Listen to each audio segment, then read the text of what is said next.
हमारी न्याय व्यवस्था में ना कभी कभी कुछ ऐसे केस आ जाते हैं जो सुनने में तो बड़े मजेदार लगते हैं, लेकिन असल में एक बहुत बड़ी और गंभीर समस्या की तरफ इशारा करते हैं। आज हम बात करेंगे ऐसे ही फ्रिवलेस लॉ सूट्स की, मतलब ऐसे बेकार के मुकदमों की, और ये समझने की कोशिश करेंगे कि ये हमारे सिस्टम पर कैसे एक बढ़ता हुआ बोझ बन गए हैं। एक असली केस से ही शुरुआत करते हैं। कर्नाटक हाई कोर्ट में एक याचिका दायर हुई और दावा क्या था? दावा था कि डेजी नाम की एक बिल्ली चोरी हो गई है। जी हां, आपने सही सुना, एक बिल्ली की चोरी का मामला सीधा हाई कोर्ट पहुंच गया। और सोचिए जरा, ये कोई छोटी मोटी पंचायत या लोकल कोर्ट का मामला नहीं था।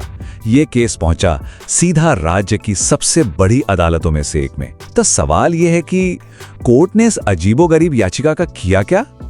कोर्ट ने इस मामले को देखा और फौरन खारिज कर दिया।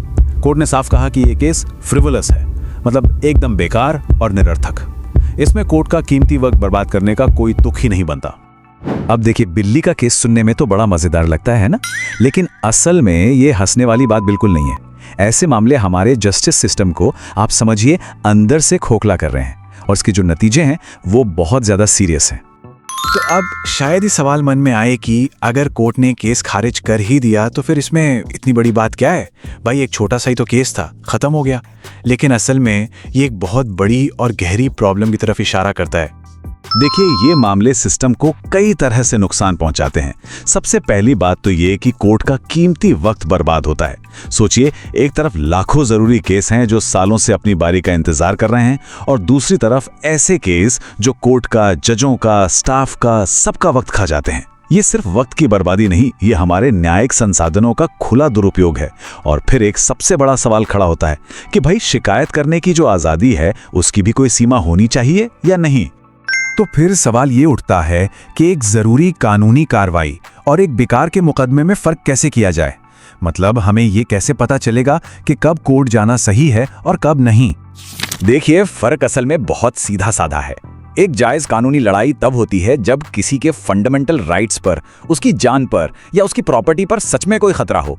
लेकिन जब इरादा न्याय पाना नहीं बल्कि सिर्फ सामने वाले को परेशान करना हो, बदला लेना हो, तो वही केस एक बेकार का मुकदमा बन जाता है। तो तीन मोटी मोटी बातें हैं जिनसे पता चलता है कि कानूनी कार्रवाई वाकई जरूरी है। पहली, जब किसी के मौलिक अधिकारों का उल्लंघन हो रहा हो। दूसरी, जब बातचीत, समझौता, मतलब कोर्ट के बाहर सुलझाने के सारे रास्ते बंद हो चुके हों।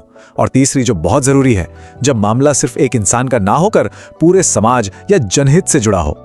इसे कुछ एवरीडे एग्जाम्पल से समझते हैं। मान लीजिए किसी दुकानदार ने खराब सामान बेच दिया, तो कंज्यूमर कोर्ट जाना बिल्कुल सही है।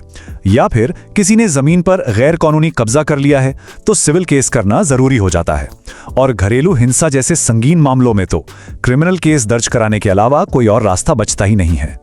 तो कुल मिलाकर ये फ्रिवलेस लॉसूट या तुच्छ मुकदमा है क्या?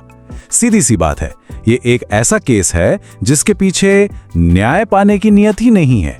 इसका असली मकसद सिर्फ और सिर्फ सामने वाले को तंग करना है, उसे फाइनेंशियली, मेंटली, हर तरह से परेशान करना।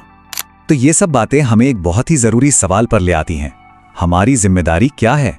देखिए, न्याय पाने का अधिकार तो हम सबका है, इसमें कोई शक नहीं। लेकिन इस अधिकार का सही इस्तेमाल कैसे किया जाए, ये सोचना भी तो उतना ही जरूरी है।